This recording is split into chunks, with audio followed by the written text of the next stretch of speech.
പ്രകൃതിയുടെ സൗന്ദര്യം അക്ഷരാർത്ഥത്തിൽ കാണിച്ചു തന്ന ഒരു കൊച്ചുനാട് ചൂരൽമല. സ്നേഹം വിളമ്പി സന്തുഷ്ട ജീവിതം നയിച്ച നാട്ടുകാർ. അന്നൊരു നാൾ തോരാതെ പെയ്ത മഴ, രാത്രിയുടെ ഇരുളിലും നിലക്കാത്ത പേമാരി ഹൃദയങ്ങളിൽ ആദി പൂണ്ടു.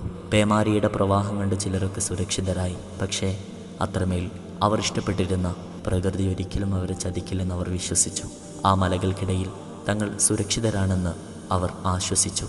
രാത്രി എന്നത് അർദ്ധരാത്രിയിലേക്ക് നീങ്ങി. ഇരുളുകൂടി, വെളിച്ചമണഞ്ഞു, മഴയുടെ ശക്തിയും വർദ്ധിച്ചു. പിന്നീട് സംഭവിച്ചതെല്ലാം അവിശ്വസനീയമായിരുന്നു. നിമിഷ നേരങ്ങൾ കൊണ്ട് പ്രകൃതിയുടെ സ്വഭാവം മാറി. കല്ലും ചെളിയും മരവുമെല്ലാം ഇളകി മറിഞ്ഞു. താങ്ങാൻ കഴിയാത്ത പാറക്കല്ലുകൾ കിലോമീറ്ററുകൾ ഉരുണ്ടു നീങ്ങി. ഒരുപാട് മനുഷ്യർ അതിൻ്റെ താളത്തിനൊത്ത് ചലിക്കേണ്ടി വന്നു. മണിക്കൂറുകൾ കൊണ്ട് ഒരു പ്രദേശം തന്നെ ഇല്ലാതെയായി. അന്ന് തോരാതെ പെയ്ത മഴ പതിയെ അടങ്ങി.